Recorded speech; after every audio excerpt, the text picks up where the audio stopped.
Hi, I'm Roy.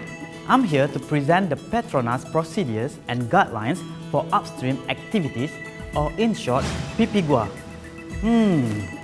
What is PPGUA all about? Join me to find out more. PPGUA was established by Petroleum Management Unit, or PMU, as a resource owner and host authority in Malaysia responsible for the effective management and sustainable development of country's oil and gas resources. In order to do this effectively, PPGUA offers a set of primary procedures and guidelines specified by Petronas to enable our contractors to conduct operation effectively as outlined in the PSC and RACs. Why we should have PPGUA 3.0? PPGUA 3.0 is a comprehensive, one-stop document that governs all upstream activities, which encompasses the E&P field life cycle from block promotion, exploration, project development to operation and decommissioning. Through the enhancement exercise from the previous PPGUA, other procedures and guidelines, for example, finance, planning and budget, inventory and warehouse management, PSC training commitment have been added into PPGUA 3.0. With that, we have detailed all relevant processes and guidelines for whole petroleum operation cycle in the E&P. How PPGUA 3.0 is enhanced? PPGUA 3.0 is based on four main principles, which are to aim at delivering 1. Towards faster process and execution. 2. Cost-effective measures. 3.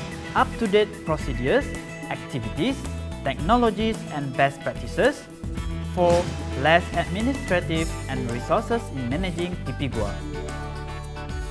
PPGUA 3.0 also has new features, which are a booklet that contains 10 modules of E&P field life cycle, interactive online accessibility, and soon, mobile application. Here is a sneak preview of the interactive online accessibility module.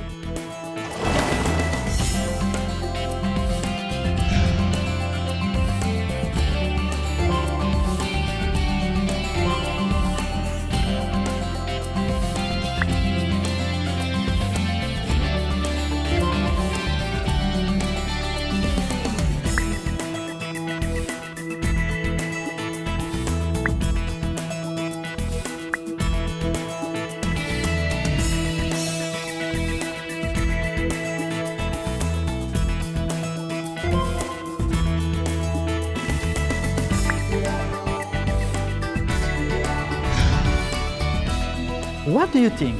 Impressive? Alright then, one question pops to mind. Who is the custodian of PPGUA and what are the roles involved? As custodian of the PPGUA, one of our roles is actually to drive the review of the PPGUA in terms of revision and enhancement. We normally solicit feedback from PSC operators as well as IRC operators.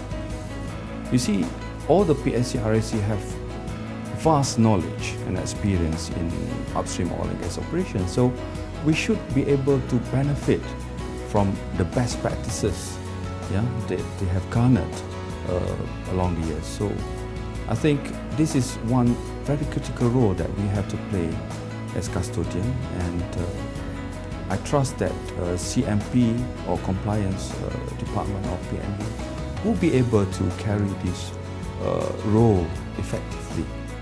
I'm sure you want to know what are the procedures and guidelines in PPGUA 3.0. Let's have a peek, shall we? I am of the view that PPGUA 3 is an improvement. In fact, I dare to say that it is a vast improvement from PPGUA 2. And therefore, I would urge for all PSC contractors to look at this one-stop document as something positive. So this particular volume will be made available to them so that when they come and see us eventually, they know what is expected out of them and what do we normally do when it comes to opening up the opportunity for them to come and invest in our option sector. Okay, the expectation or my aspiration is revolving around the fact that we are making this a web-based document. In a sense that I hope this will be a lot more accessible to not only operators in Malaysia, but also any potential investor that we have overseas, or any potential investor that is considering to come over to Malaysia and see how we operate here. In a sense that things are a lot more clear and on both sides. The changes are based on the change in the business landscape, the change in the risk to the business as far as HSC is concerned, and the change in a requirement at the legal or international best practices. The main reason for the changes being made is to manage the risk associated with the operations, and also as a continuous improvement towards achieving operational excellence. We've had these guidelines, especially in terms of work program budget and ARPR in place. But it's just never been included in the PPGUA. So I think that's important right now to have it documented and put into the PPGUA so that it serves as a reference and a quick reference for contractors to use it. Yeah.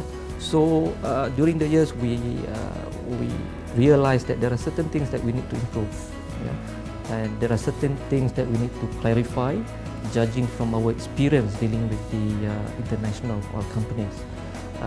And also we look into the need for us to make it relevant to the times that we are operating now, vis-a-vis the improvement in technology, the different profile of the companies that we are working with, and also the area that we're working on. And if you look at the players that are in Malaysia today, they are really reputable, well-established players. Yeah? So I think it is perhaps now the time is ripe for us to introduce what I call self-compliance or self-regulation. Yeah? I think if we can achieve this, we will be able to free up resources, both from PMU and also from the contractor side. So for example, we do not have to spend so much time in policing or making sure that the contractors really comply to our procedures and guidelines. Petronas, as the resource owner and resource manager of Malaysia Hydrocarbon Resources, we want to ensure that these resources are prudently exploited for the benefit of the nation and the people. I think this is a very fundamental. And I hope, with this one-stop document, so we are providing our PSC and RSC with the necessary guidelines and procedures so that this objective can be met at all times. In this new revision, our focus on enhancing drilling operational safety, enhancing well-designed integrity, strengthening the deepwater safety requirement, reducing the non-productive time, and also enhancing the well integrity for sustainable production. So I would say that it will be a good reference point for the contractors, and that will be the first reference point that they will refer after the PSC. So this time around, we took the opportunity from the PPGUA revision to include a guideline on inventory and warehouse. This is actually a minimum guidelines applicable to all the PSC, because as we know, PSC status are different from one to another. There are PSCs which are in the exploration stage, some are in both development and production stage. So what we include in the PPGUA is just the minimum, the bare minimum. Of course, as a regulator, we want the PSC to comply, and at the moment we start with the low base here. Then this is just to make sure that all the PSC's practices are standardized. So later in the future, what we want to do is we want to improve the guidelines so that then we can elevate everyone's or all the PSC's standard so that it's aligned with the industry's best practices. We have come to the end of the presentation. I do hope that you can use the PPGUA as a tool to conduct petroleum operation in Malaysia. Let's hear what our advisor says about PPGUA 3.0. Okay, first of all, I would like to record my thank you and appreciation for the workshop we held in December last year when we kickstart this exercise. I think this PipGua took into account the feedback and input from industry players, all the PSCs. And I was made to understand there were like 23 PSC and RSC players during the workshop. That's number one. Number two, I hope all PSC and RSC will take this with positive outlook. The PPGUA come with enhancement. It meant to assist the PSC and RSC in their EMP work activities execution. And we even take it one step further by putting this document online. So I think part of that enhancement will be seen in months to come. Thirdly, I think we also need to take cognizance of the changes in Malaysian EMP landscape. In the country now, we are not only dominated by super majors, IOCs, but also small EP independents. And the needs of a consistent guidelines is there. And that's the whole idea of having this PPGUA for all the operators. I shall leave you now with a message from our Vice President of Petroleum Management. Thank you.